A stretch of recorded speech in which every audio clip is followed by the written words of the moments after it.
그 선한 사마리아인의 법이라는 게 있습니다. 여러분 아십니까? 누가복음 10장에서 어떤 율법사가 예수님께 물어보잖아요. 어떻게 하면 영생 얻을 수 있습니까? 그래서 하나님을 사랑하고 이웃을 사랑해라라고 말씀하셨던 것. 이제 그 율법사가 그럼 누가 내 이웃입니까?라고 질문했을 때 예수님께서 이제 사마리아인의 비유를 통해서 예수님께서 말씀하셨죠. 레위인과 제사장이 강도 맞는 사람을 그냥 지나쳤지만 이제 유대인들이 멸시하고 천대했던 사마리아인은 그 강도 맞은 사람을 긍휼히 여기고 불쌍히 여겨서 이제 도와주고 치료해주고 여관까지 데려다주고 또 비용도 지불했던 그 선한 사마리아인이라는 그 사람을 본따서 만든 법이 있습니다. 그래서 원래 법의 목적은 어떤 사람이 위급한 상황이 닥쳤을 때 구조하고 어떤 도와주는 것들을 법으로 지정해 놓은 거예요. 그래서 이 법을 그래서 무시하고 모른 척하고 지나가면은 또 법적인 제재를 가하겠다라는 것이었는데 우리나라에서는 이제 그게 조금 어려우니까 혹시 다른 사람들을 도와주다가 좀 안 좋은 일이 생길 수도 있잖아요. 위급한 상황 가운데 도와주다가 어떤 그 도와주던 사람이 생명을 잃을 수도 있고 뭐 부상당할 수도 있고 뭐 이런 것들이 있으니까 그런 것에서 면제해주는 법으로 약간 바뀌어서 우리나라에서는 이제 그 법을 도입했는데 사실 이 법은 되게 있긴 있는데 지키는 게 어떤 지켰냐 안 지켰냐를 판단하는 게 되게 어려운 법이 되어버렸습니다. 왜냐하면은 내가 더 위급한 상황인데 어떤 내 생명을 던져서 그 사람을 도와준다라는 게 법적으로 만들어 놓는다라는 것들이 좀 애매하다라는 거죠. 누가 더 위급한 사람이냐. 그리고 내가 이걸 했을 때 나에게 끼칠 손해들을 감수하고 그것들을 한다라는 것들이 쉽지 않기도 하고 또 법적으로 그것이 진짜 그랬냐 도와줄 수 있는데 안 도와준 거냐 아니면은 진짜 도와줄 수 없는 상황인 거냐를 판단하는 게 법적으로 굉장히 좀 어려운 부분들이기 때문에 있지만 사실은 유명무실하지 않나라는 생각들을 하는데 오늘 우리가 계속해서 룻기에서 보고 있는 기업 물으는 법도 마찬가지입니다. 그러니까 레위기 25장에서 기업 물음에 대한 어떤 법이 있지만 실제로 이게 작동이 되기까지는 여러 가지 어려운 것들이 있다라는 거죠. 그러니까 내가 이 기업을 형제를 위해서 땅이나 몸이나 이런 것들을 잃어버린 형제를 위해서 대신 기업을 물어주면서 내 가정의 경제적인 손해와 어려움들은 어떻게 그러면 그것들을 회복할 것이냐. 내가 그럴 상황이 아닌데 내가 그걸 도와줄 수 있냐. 내가 그걸 도와주면 파산해버리는데 어디까지 그 법의 의무들을 지킬 것이냐. 친족의 범위는 어디까지 할 것이냐. 뭐 이런 것들 때문에 사실은 기업을 물은 그것들이 성경에서는 레위기에 어떤 그 법이 나오긴 하지만 실제로 기업을 물어줬다라는 이야기들은 룻기에서만 나오게 되어집니다. 사전적인 의미로 물은다라는 것이 어떤 의미냐면 어떤 사거나 바꾼 물건을 원래의 임자에게 도로 주고 돈이나 물건을 되찾는 것을 물은다라고 이야기하는데 그래서 성경에서는 기업을 물을 수 있는 방법이 세 가지가 나옵니다. 하나는 뭐냐면 본인이 다시 돈을 많이 벌어가지고 그걸 다시 되사는 것입니다. 이런 방법이 있죠. 옛날 이 고대 근동지방에서는 그래서 이 기업을 물을 수 있는 권리들이 파는 사람이 있었기 때문에 오히려 값을 많이 주고 파는 것이 유익하다라고 이야기합니다. 그러니까 너무 저렴하게 팔면 나중에 쉽게 기업을 물을 수 있기 때문에 조금 더 값지게. 그래서 아브라함이 막벨라 굴을 샀을 때 엄청난 값어치를 주고 왜냐면 나중에 다시 기업을 물겠다고 오면은 되팔 수 없기 때문에 엄청난 값어치를 주고 사기도 합니다. 두 번째는 이제 오늘 룻기에 나오는 것처럼 자신의 형제나 친족 등이 기업 물을 자의 도움을 받아서 기업을 물는 경우들이 있습니다.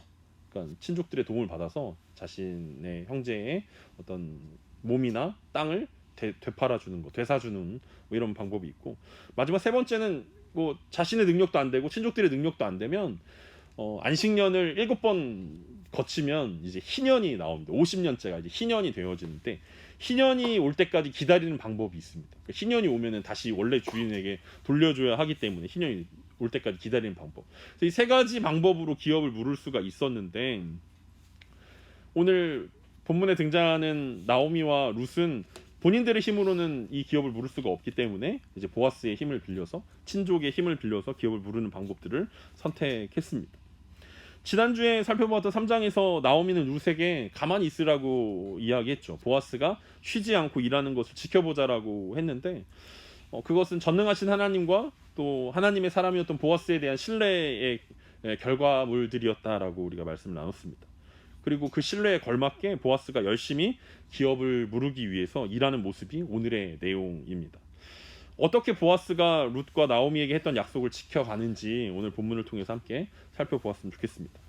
오늘 본문 1절과 2절입니다. 보아스가 성문으로 올라가서 거기에 앉아있더니 마침 보아스가 말하던 기업 물을 자가 지나가는지라. 보아스가 그에게 이르되 아무개여 이리로 와서 앉으라 하니 그가 와서 앉으매 보아스가 그 성읍 장로 10명을 청하여 이르되 당신들은 여기 앉으라 하니 그들이 앉으매.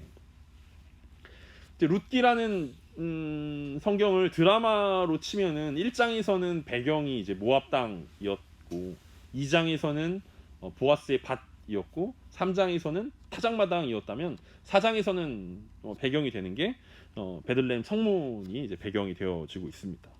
지난밤 룻과 타작마당에서 했던 약속을 지키기 위해서 보아스는 지체하지 않고 베들레헴 성문으로 올라갑니다. 얼마나 결단력 있는 모습입니다.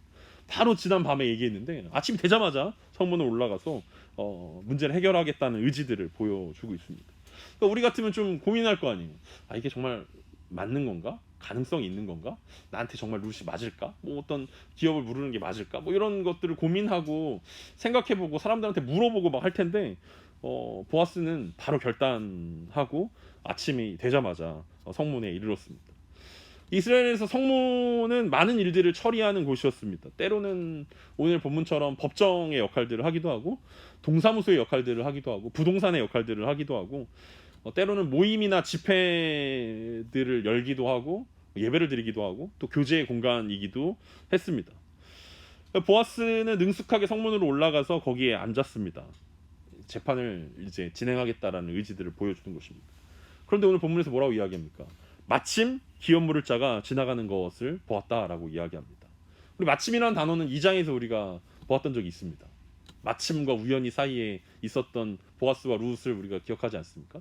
마침 룻이 보아스의 밭에 이르렀고 우연히 보아스가 그 밭에 도착해서 보아스와 룻이 만나게 되는 장면이 2장에서 있었는데 오늘 그 베들레헴 성문에 앉자마자 마침 그 기업 물을 자가 지나갔다라고 이야기합니다. 물론 베들레헴이 큰 도시가 아니었고 성에 사는 모든 사람들은 성문을 지나가야 했지만 보아스가 성문에 앉자마자 당사자가 지나갔다는 것은 이 마침이라는 단어 안에 하나님의 개입과 하나님의 섭리들을 우리가 느껴볼 수 있을 것입니다. 하필이면 보아스는 이른 아침 성문으로 올라갔고 하필이면 마침 그 시간에 당사자가 그 앞을 지나가게 되었습니다. 그런데 재밌는 것은 오늘 본문 4장 1절에서 8절까지 보아스라는 이름만 7번이나 등장합니다. 우리 읽으면서 여러분 느꼈을 것입니다. 보아스가 굳이 이렇게 보아스라는 이름을 계속해서 반복하지? 라고 이야기를 들을 수 있는데 이 보아스보다 앞선 의무를 가지고 있었던 이 사람의 이름은 나오지 않습니다. 룻기에는 조연들도 다 이름이 나오지 않습니까? 1장에서 나오미의 명령에 순종해서 떠났던 며느리 오르바도 잠깐 나오는데도 이름을 붙여줬는데 이름을 소개하는데 오늘 이 꽤 오랫동안 등장하는 이 기업 모르는 친족의 이름은 성경에서 소개하고 있지 않습니다. 그래서 이 사람을 뭐라고 소개합니까? 아무개라고 소개합니다. 이 사람의 이름은 아무개입니다. 영어 성경에서는 친구라고 소개하거든요. 이보시오, 친구여 뭐 이렇게 소개하는데 사실은 우리나라 말 아무개가 훨씬 더 어울리는 말입니다. 보아스가 진짜 아무개라고 불렀겠습니까? 아무개야 이렇게 와라 이렇게 불렀겠습니까? 이 사람의 이름을 불렀을 것입니다. 근데 룻기에서는 의도적으로 그 이름을 감추고 있다라고 생각할 수밖에 없다라는 거죠. 아무개라는 이 이름을 사용했다라는 거죠. 그리고 보아스는 능숙하게 성읍 장로 10명을 불러서 그 자리에 앉힙니다. 아마 보아스도 이런 일련의 과정들을 보여주는 이 결단력과 어떤 성문에 익숙하게 앉아있는 것과 장로들을 청하는 이런 결단력 있는 또 이렇게 스피디하게 진행되는 이런 모습들을 보면서 보아스도 아마 성읍의 장로 중에 한 명이 아니었을까라고 생각해 볼 수밖에 없습니다. 앞서 성문의 역할이 되게 여러 가지라고 이야기했는데 장로들의 역할도 그만큼 다양했습니다. 그러니까 장로들이 하는 일이 뭐였냐면 때로는 수사관이 되기도 했습니다. 살인 사건이 일어나거나 이런 일이 일어났을 때 왜 이런 일이 일어났는지를 조사하는 역할들을 하기도 하고, 또 검사처럼 기소하는 역할들을 하기도 했습니다. 재판에서 장로들이 이 사람은 죄가 있다, 뭐 부모를 거역했다, 혹은 뭐 어떤 여러 가지 율법을 지키지 않았다라는 검사 역할들을 감당하기도 했고, 또 오늘처럼 재판관의 역할들을 감당하기도 하고 증인의 역할들을 하기도 했습니다. 그러니까 성문 법정이 꾸려지면 장로들이 해야 될 일들이 되게 많았다라는 거죠. 그래서 사건의 당사자인 보아스와 그리고 아무개 그리고 증인 역할을 할 수 있고 재판관의 역할을 할 수 있는 장로 10명이 다 모였습니다. 그리고 앉았다라고 이야기합니다. 이제 재판이 시작한다라는 거죠. 우리 재판장의 모습들을 보면 그렇잖아요. 재판장님이 이렇게 입장하십니다 그러면 일어섰다가 이제 앉으십시오 그러면 모두 앉으면 이제 재판이 시작되는 것처럼 이때에도 그렇게 재판이 시작됐던 것으로 보여집니다. 재판의 내용이 무엇이었습니까? 3절에서 보아스는 자신들이 모인 이유를 이렇게 설명합니다. 오늘 본문 3절과 4절입니다. 보아스가 그 기업 물을 자에게 이르되 모압 지방에서 돌아온 나오미가 우리 형제 엘리멜렉의 소유지를 팔려 함으로 내가 여기 앉은 이들과 내 백성의 장로들 앞에서 그것을 사라고 내게 말하여 알게 하려 하였노라. 만일 내가 물으려면 물으려니와 만일 내가 물으지 아니하려거든 내게 고하여 알게 하라. 내 다음은 나요 그 외에는 물을 자가 없느니라 하니 그가 이르되 내가 물으리라 하는지라. 재판의 내용이 뭐였냐면 모압 지방에서 돌아온 나오미가 형제 엘리멜렉의 소유지를 팔려고 한다라는 것이 오늘 재판의 핵심 내용이었습니다. 그래서 보아스가 아무개라는 사람에게 기업 물을 의무가 있다라고 알려주는 것이고 네가 사든 아니면 내가 사든 이게 결정을 내려야 되는 문제다라는 것이 어떤 그 오늘 재판의 쟁점이었습니다. 정황상 나오미는 이미 그 땅에 대한 소유권이 없었다라는 것을 우리가 알 수 있지만 보아스는 그 나오미가 그 땅을 팔려 한다라고 이야기하고 있습니다. 이미 룻기 1장 21절에서 나오미가 돌아왔을 때 내가 풍족하게 나갔다가 여호와께서 내게 비어 돌아오게 하셨다라고 고백했던 것들을 보면 아마 엘리멜렉 가족이 모압으로 나갔을 때 이 땅을 정리하고 갔을 것 같다라는 느낌이 더 많이 듭니다. 물론 이 풍족하게 나갔다라는 것이 엘리멜렉이라는 남편과 두 아들을 의미할 수도 있지만 어떤 재산적인 측면으로 본다면 땅을 정리하고 그 돈을 가지고 어떤 이민을 떠난 건 아닌가라고 생각해 볼 수 있다라는 거죠. 그런데 문제는 이스라엘에서는 땅을 팔 수 있는 것이 아니었다라는 거죠. 앞에서도 이야기했지만 모든 땅의 주인은 하나님 것이고 그들이 소유할 수 있는 것은 경작권을 소유할 수 있습니다. 그 땅을 소유할 수는 없는 거예요. 그래서 희년이 되면은 원래 소유주에게 돌려줄 수밖에 없는 것이 이스라엘의 모습이었습니다. 땅의 가치도 그래서 희년이 얼만큼 남았느냐에 따라 달라지게 되어 있다라는 거죠. 왜냐하면 어차피 돌려줘야 하는 것이기 때문에 그렇습니다. 그러니까 나오미의 경우에는 땅의 경작권을 아예 포기하고 갔는지 어쩌면 난 돌아올 일이 없으니까 갔는지 아니면 여러 해 동안 방치돼서 그냥 경작권이 10년이 넘는 시간 동안 다른 사람에게 있었기 때문에 넘어간 건지 우리가 알 수는 없지만 희년이 오기 전에는 본인이나 친척들에 의해 물을 수 있다라는 것을 우리는 기억하면서 오늘 본문을 봐야 할 것입니다. 보아스가 그 아무에게 제안하는 거죠. 희년이 오기 전이지만 우리가 물을 수 있다. 기업을 물어줄 수 있다라는 이야기들을 하는 거죠. 그런데 그 제안을 받은 이 아무개가 머릿속으로 열심히 비용을 계산해 본 것입니다. 만약 엘리멜렉의 땅을 되산다면 처음에는 비용이 들겠지만 매년 그 수확을 얻기 때문에 자신에게 유익하다라는 결론을 내린 것입니다. 그래서 비용이 좀 들지만 그래도 뭐 남는 장사겠다라는 생각이 들어서 덜컥 보아스에게 그럼 내가 기업을 물겠다라고 대답합니다. 보아스는 기뻐했을까요? 슬퍼했을까요? 보아스가 어떤 느낌이었을지 잘 모르겠습니다. 보아스는 룻을 염두에 두고 이런 일들을 하고 있었는데 냉큼 갑자기 이 아무개라는 사람이 기업을 부를게 라고 얘기해버리니까 얘가 왜 이러지? 원래 이러면 안 되는데? 어떤 뭐 계획과는 좀 다른 어떤 생각이었을지도 모르겠지만 보아스는 이 기업을 부르겠다라는 이 아무개의 말에 당황하지만 조건들이 더 있다라는 사실들을 알게 해줍니다. 그게 이제 5절과 6절의 내용입니다. 보아스가 이르되 내가 나오미의 손에서 그 밭을 사는 날에 곧 죽은 자의 아내 모압 여인 룻에게서 사서 그 죽은 자의 기업을 그의 이름으로 세워야 할지니라 하니 그 기업 물을 자가 이르되 나는 내 기업에 손해가 있을까 하여 나를 위하여 물으지는 못하겠노니 내가 물을 것을 내가 물으라 나는 물으지 못하겠노라 하는지라. 그래서 이 당황했지만 조건들이 더 있다라는 이야기들을 이제 보아스가 아무개에게 해줍니다. 야, 네가 생각하지 못한 게 하나 있는데 아무개야, 그 땅은 엘리멜렉의 땅이지만 그의 죽은 아들 말론의 아내 모압 여인 룻이 있다. 그래서 룻이 아이를 낳아서 말론의 이름이 그 땅에서 이어지게 해야 되는 것이 이 기업 물음의 어떤 본래 정신이다라는 이야기들을 하라는 거죠. 이게 아무개에게 기업을 물으라는 건지 물으면 안 된다라는 건지 어떤 의도를 우리는 알 수 없지만, 어쨌든 자신의 이득 때문에 기업을 물으겠다라고 대답했던 이 아무개에게 진실을 얘기해 주는 것입니다. 이거는 100% 손해보는 일들이기 때문에 네가 잘 고민해보고 결정해야 된다라고 이야기하는 거죠. 자신을 위해서 기업을 물으는 것이 아니라 기업 물음의 원래 목적대로 죽은 자들과 또 죽은 자들의 가족을 위해서 기업을 물으는 것이어야 된다라고 설명하고 있습니다. 왜냐하면 아무개라는 이 사람이 고민했던 것은 어차피 나오미가 나이가 많아서 자녀를 못 낳기 때문에 일단 이 땅을 되사주면 어쨌든 자신의 소유가 될 것이다라는 계산을 하고 이 땅을 사겠다라고 이야기했는데, 이 룻의 존재를 몰랐던 것 같아요, 이 아무개는. 룻이 있다라는 이야기를 들으니까 이 사람이 고민되기 시작한 것입니다. 룻이 있어? 며느리가? 아, 나오미만 있는 게 아니었네? 그러면 결국엔 진짜 봉사하는 일이네? 이 기업을 물어준다는 게 나한테는 좋은 게 하나도 없고 손해만 보는 거고 비용만 나가는 거고 남 좋은 일 시키는 거네? 라는 생각들이 들게 되었다라는 거죠. 그러니까 이 아무개가 다시 계산을 아무리 해봐도 이거는 자신에게 이득이 하나도 없다라는 사실들을 깨달았다라는 것입니다. 이건 손해다. 손해보는 장사다. 철저하게 죽은 엘리멜렉과 말론 그리고 나오미와 룻에게만 좋은 일이 기업 물으는 일이다라는 것들을 이해하게 되었다라는 것입니다.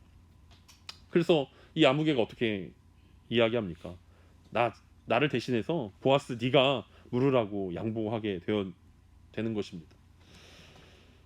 보아스는 부자였고 아무개는 부자가 아니었기 때문에 이런 일들이 일어났다라고 생각하진 않습니다. 만약에 이 아무개가 기업 물을 수 있는 능력이 안 됐다면 보아스는 이렇게 고민하지 않고 질문하지 않았을 것이다라고 생각할 수밖에 없다는 거죠. 그런데 한편으로 보면 이 아무개의 입장에서 우리가 이 이야기들을 보면 억울한 일입니다. 잘 살고 있었는데, 아무 문제 없이 잘 살고 있었는데 갑자기 보아스가 찾아와서 엘리멜렉과 그 땅의 이야기를 먼저 꺼냈습니다. 자기가 꺼낸 것도 아니고, 야, 땅이 있어. 그 땅 살래? 라고 먼저 물어본 거 아닙니까? 그 다음에 다시 살짝 기대감을 갖게 해준 다음에 부담을 주는 거 아닙니까? 그리고는 기업을 물으지 않는다고 이 사람들에게 망신을 주고 결국엔 어떻게 됩니까? 룻기에서 아무개라는 이름으로 불리게 됐다라는 거예요.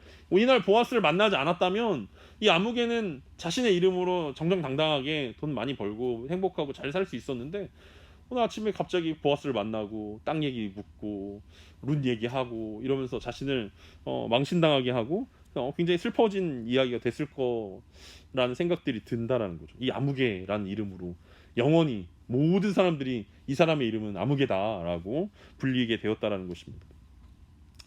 앞에서 언급했던 것처럼 따지고 보면 둘 다 먼 친척이기 때문에 기업을 물은다라는 것과 계대 결혼, 그러니까 대신 결혼해 주는 거, 이 의무가 크다라고 볼 수는 없을 것입니다. 율법으로 전승되고 있긴 하지만 그것을 지키는 사람을 찾아볼 수 없다라는 거죠. 다들 그렇게 현실과 타협하면서 살고 있는데 이게 그렇게 잘못된 일인가라고 생각하는 것이 이 아무개의 입장이라는 거죠. 야, 아무도 이 법 안 지키고 있는데 굳이 나한테 찾아와서 이 법을 지키라고 그러고 막 장로들 데리고 와서 증인 쓰라고 그러고 너 지킬 거냐 안 지킬 거냐 막 압박하고 있는 보아스가 굉장히 원망스러웠을 거라는 거죠. 이 보아스처럼 부자가 아니어서라기보다는 이게 굉장한 비용을 지출하게 하고 손해보는 일들이기 때문에 아무도 하지 않는 일들인데 굳이 보아스처럼 흔히 말하는 이게 오지랖을 버려야 하는 일들인가, 그냥 가만히 있으면 조용히 지나갈 수 있는데 꼭 굳이 이걸 해야 되는 일들인가라는 생각들을 한다는 거죠.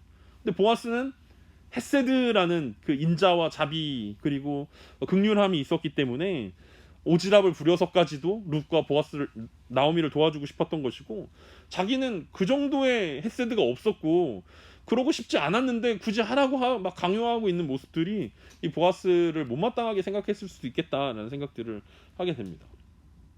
그런데 성경은 현실과 상황들이 어떠한가를 주목하고 있는 것이 아니라 하나님의 말씀이 어떠한가, 그리고 하나님의 백성은 어떻게 살아야 하는가에 대해 더 관심을 가지고 있다는 것입니다. 내가 이거를 하면은 손해가 너무 큰데, 이거는 현실적인 생각이고 세상의 생각이고, 성경이 관심을 가지고 있는 것은 하나님에게 헤세드를 받은 하나님의 백성들이 과연 어떻게 세상을 살아가야 할 것인가에 대해 관심을 갖고 이야기하고 있다라는 거죠. 그러면서 성경은 분명하게 다른 사람을 도와주지 않는 것, 이웃을 사랑하지 않는 것에 대해 뒤끝이 있다라고 이야기합니다. 뒤끝은 앞에서 얘기했던 것처럼 아무개의 이름을 지워버리는 거죠. 난 뒤끝이 있다. 충분히 너의 상황들을 이해한다. 그리고 그럴만하다. 하지만 성경이 요구하는 것은 그것이 아니다라고 이야기합니다. 로마서 13장 8절에서 10절에서 바울은 이렇게 이야기합니다. 피차 사랑의 빚 외에는 아무에게도 아무 빚도 지지 말라. 남을 사랑하는 자는 율법을 다 이루었느니라. 간음하지 말라, 살인하지 말라, 도둑질하지 말라, 탐내지 말라 한 것과 그 외에 다른 계명이 있을지라도 내 이웃을 내 자신과 같이 사랑하라 하신 그 말씀 가운데 다 들었느니라. 사랑은 이웃에게 악을 행하지 아니하나니 그러므로 사랑은 율법의 완성이니라. 그러니까 보아스가 알고 있었던 것, 그리고 아무개가 몰랐던 것의 차이는 바로 이것입니다. 하나님께서 율법으로 주셨던 것의 핵심은 이웃을 사랑하는 것이고, 그것은 적극적인 사랑을 이야기하는 거고 적극적인 선을 이야기하는 것입니다. 그래서 보아스는 적극적으로 이 율법을 아무도 지키지 않지만, 누구도 신경 쓰지 않지만, 물론 그 전날 밤에 룻이 찾아왔기 때문이기도 하고 나오미에게 약속을 했기 때문이기도 할 수 있지만, 보아스의 마음에는 긍휼함, 그리고 헤세드, 이 이웃을 사랑해야 한다라는 거, 그리고 내가 먼 친족이지만 나오미와 룻을 향한 긍휼함이 있었기 때문에 적극적으로 이 말씀들을 지켜가려고 했다는 것입니다. 그리고 아무개는 그냥 세상 사람들처럼, 율법이 없는 사람처럼 이거 좋은 건지는 알겠지만 굳이 내가 지켜야 되냐라는 이 고민들 앞에서 무릎을 꿇을 수밖에 없었다는 것입니다. 7절과 8절에서는 오늘 이야기를 이렇게 마무리합니다. 옛적 이스라엘 중에는 모든 것을 무르거나 교환하는 일을 확정하기 위하여 사람이 그의 신을 벗어 그의 이웃에게 주더니 이것이 이스라엘 중에 증명하는 전례가 된지라. 이에 그 기업 물을 자가 보아스에게 이르되 내가 너를 위하여 사라 하고 그의 신을 벗는지라. 갑자기 7절에서는 이제 저자가 등장합니다. 나레이터가 등장해서 신을 벗는 의미에 대해서 설명해 줍니다. 그러니까 성경에서 신이라는 것이 가지고 있는 의미가 굉장히 큰데, 오늘 여기서는 신을 벗어주는 것이 중요한 증표가 된다라고 이야기해 주고 있습니다. 앞에서 얘기했던 것처럼 레위기 25장에서는 여러분 나중에 시간 있으면 한번 읽어보시면 좋은데, 죽은 형제에 대한 의무와 기업 물음에 대한 법이 나옵니다. 거기서 이제 죽은 형제에 대한 의무 중에 하나가 이제 계대 결혼이라는 거죠.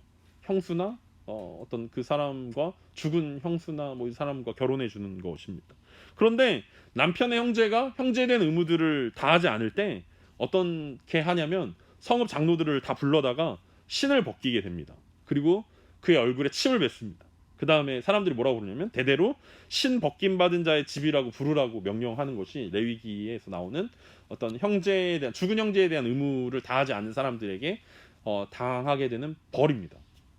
그러니까 지금 이 아무개라는 사람은 이것을 내가 당하겠다라고 이야기하는 것입니다.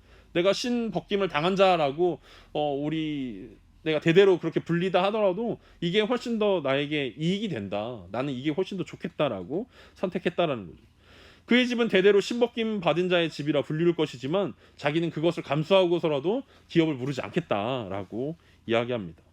그러니까 창피당하는 것, 부끄러움 당하는 것이 그에게는 더 낫다라고 선택을 한 것입니다. 그래서 룻기의 저자는 그의 이름을 의도적으로 아무개라고 불렀습니다. 자신의 이익, 명예, 재산이 소중하기 때문에 형제의 의무들을 다하지 않은 사람, 그래서 형제의 이름이 그 밭에서, 그 소유에서 끊어지게 만든 사람의 이름은 자신이 지우겠다라고 이야기하는 것입니다. 창피함을 모르는 이 아무개라는 사람, 그리고 창피하더라도 자신의 이익을 위해 사는 것이 더 옳다라고 생각했던 이 아무개라는 사람에게 있어서 룻기의 형벌은 굉장한 것이었습니다. 룻기의 저자가 아무개라는 이름으로 만들어버렸다는 거죠. 오히려 룻의 이름은 기억되고 아무개의 이름은 지워져 버렸습니다. 이 선택의 순간 가운데 창피함을 선택했던 이 결과가 놀라운 결론으로 이어졌다라는 것입니다. 우리가 세상을 살아가면서 우리도 수많은 선택의 순간 가운데 우리는 하나님의 자녀의 명예보다는 창피함을 선택할 때가 많이 있습니다.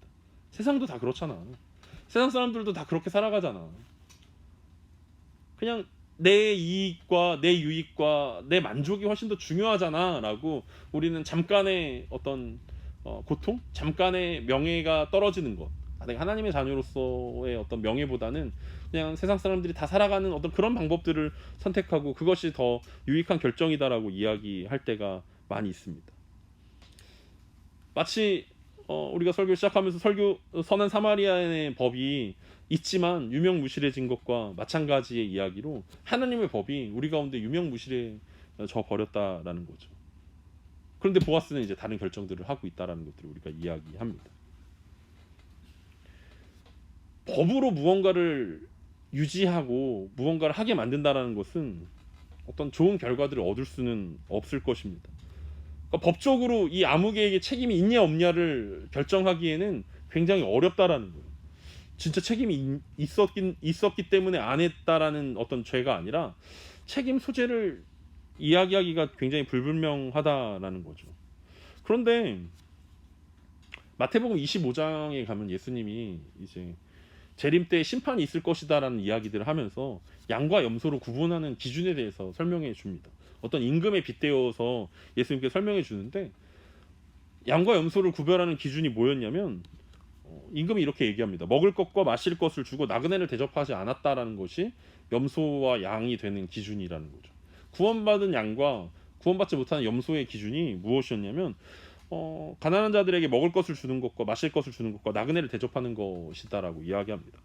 그러면서 주인이 자신을 섬기지 않은 것들에 대해서 염소들에게 이제 책망하니까 사람들이 이렇게 얘기합니다. 우리가 언제 임금님이 굶주릴 때 목마를 때 베풀지 않았습니까? 우리 그런 적 없습니다 라고 이야기할 때 마태복음 25장 45절에서 뭐라고 이야기하냐면 이에 임금이 대답하여 이르시되 내가 진실로 너희에게 이르노니 이 지극히 작은 자 하나에게 하지 아니한 것이 곧 내게 하지 아니한 것이니라 라고 말씀하십니다. 그러니까 이 염소들의 입장에서, 그러니까 심판당하는 입장에서 이게 되게 황당한 경우입니다. 우리는 한 번도 임금님을 굶주리게 하거나 목마르게 하거나 베풀지 않은 적이 없는데 우리가 언제 그랬습니까? 라고 이야기했을 때 내가 그 모습으로 갔을 때 그런 사람들을 섬기지 않았던 것이 나에게 하지 않은 것이다 라고, 지극히 작은 자 하나에게 하지 않은 것이 나에게 하지 않은 것이다 라고 예수님은 분명하게 심판의 때에 이런 일들이 있을 것이다 라고 이야기합니다. 그런 면에서 기업 모름에 대해 거절했던 이 아무개의 어떤 이 놀라운 효과는 바로 이런 것입니다. 할 수 있지만 하지 않은 것. 그러니까 못해서 안 한 게 아니라 할 수 있는데 하지 않은 것에 대해서 분명하게 룻기에서는 정죄하고 있다라고 이야기할 수 있습니다. 그렇다면 우리는 어떻게 살아야겠습니까? 손해를 보더라도 보아스의 길을 선택해야겠습니까? 아니면 나를 중심으로 나를 사랑하기 때문에 아무개의 길을 선택해야 하겠습니까? 우리가 앞서 살펴본 로마서에서도 분명하게 우리 가운데 이 세대를 본받지 말라라고 우리 가운데 이야기하고 있습니다. 그리고 마음을 새롭게 함으로 변화를 받으라고 말씀하고 있습니다. 아무개의 결정은 이 세대를 본받은 것이었습니다. 보아스는 변화를 받고 마음을 새롭게 한 결정들이었습니다. 세상을 따르는 길은 이 아무개의 길처럼 쉽고 평범한 길입니다. 그냥 사람들이 하는 대로 선택하는 것입니다. 계산해봤는데 나한테는 이익이 없다. 나한테 별 유익이 없다. 그러니까 나는 거절한다. 난 도와주지 않을 것이다. 세상 사람들도 다 그렇게 살기 때문에 굳이 막 선한 사마리아인의 법을 만들어가지고 막 이거 법으로 강제하자 뭐 이렇게 얘기하지만 사실은 강제하더라도 그것을 진짜 강제할 수 있는 방법은 없습니다. 왜냐하면 마음에서 우러나야 그것이 가능한 일들이기 때문에 그렇습니다. 세상의 법으로는 심판할 수 없고 세상의 법으로는 뭐라 할 수 없지만 하나님의 법은 다르다라는 거예요. 할 수 있는데 하지 않은 거, 그것은 분명하게 죄라고 이야기하고 있습니다. 세상을 따르는 쉽고 편안한 길을 갈 것인가, 아니면 반대로 주님을 따르는 어렵고 특별한 길을 갈 것인가가 이 선택의 순간 가운데 늘 우리의 마음의 질문이어야 한다라는 것입니다. 아무개의 길로 갈 것인가, 보아스의 길로 갈 것인가. 아무개처럼 평범하고 자신에게 이로운 유익이 되는 길로 갈 것인가, 아니면 보아스처럼 바보 같고 하지만 특별하고 하나님께서 인정하시는 그 길로 갈 것인가가 우리에게 주어져 있다는 것입니다. 야고보서 4장 1절에서 이렇게 얘기합니다. 사람이 선을 행할 줄 알고도 행하지 아니하면 죄니라 라는 거죠. 그리고 오늘날 우리가 살아가는 이 세상은 죄를 알고도 죄를 권장하고 죄 짓는 것이 부끄럽지 않다라고 이야기하는 시대를 우리는 살아가고 있습니다. 하지만 하나님의 자녀는 그렇게 살지 않는다라는 것을 성경이 우리 가운데 이야기한다라는 거죠. 그러니까 우리도 이 기업 물음과 어떤 구제와 뭐 이런 얘기들을 하면은 세상에 굶는 사람들이 얼마나 많은데 다 도와줄 수 있습니까? 못 도와주지 않습니까? 다 도와줄 수 없기 때문에 우리는 다 도와줄 수 없는 것이라는 그 뒤편에 숨습니다. 내가 어떻게 다 도와줍니까? 우리 주변에 별로 없습니다 라고 이야기하면서 나는 가진 것이 없고 사람들은 도와줄 사람들은 너무 많고 그래서 할 수 없다라는 것 뒤편에, 그래서 선을 행할 줄 알고도 하지 않는 것을 권장하고 어쩔 수 없다라는 것으로 포장할 때가 많이 있다라는 거죠. 그것이 암흑의 길일 것입니다. 하지만 앞서 마태복음에서 예수님께서 말씀하셨던 것처럼 우리 주변에 굶주린 자가 있고 목마른 자가 있고 나그네들이 있는데 그 사람을 도와주라는 것이지 우리 주변에 없는 사람들을 도와주라는 것이라고 예수님 말씀하지 않습니다. 그리고 그들을 도와주는 것이 예수님을 도와주는 일들이라고 우리 가운데 말씀하고 있습니다. 세상의 길이 아닌 보아스의 길이 우리 가운데 필요할 것입니다. 보아스는 7번이나 반복하는 이 시점에서 아무개라는 이름으로 기억된다라는 것은 굉장히 슬픈 일일 것입니다. 자신의 작은 선택이 이런 결과들을 나올 줄 알았다면 아마 이 첫 번째 기업 물을 자의 선택은 좀 달라지지 않을 수 있지 않았을까라는 생각까지도 해보기도 합니다. 하지만 자원해서 하는 마음이 아니었기 때문에 이름은 나올 수 있지만 특별한 의미가 담겨져 있지는 않았을 것입니다.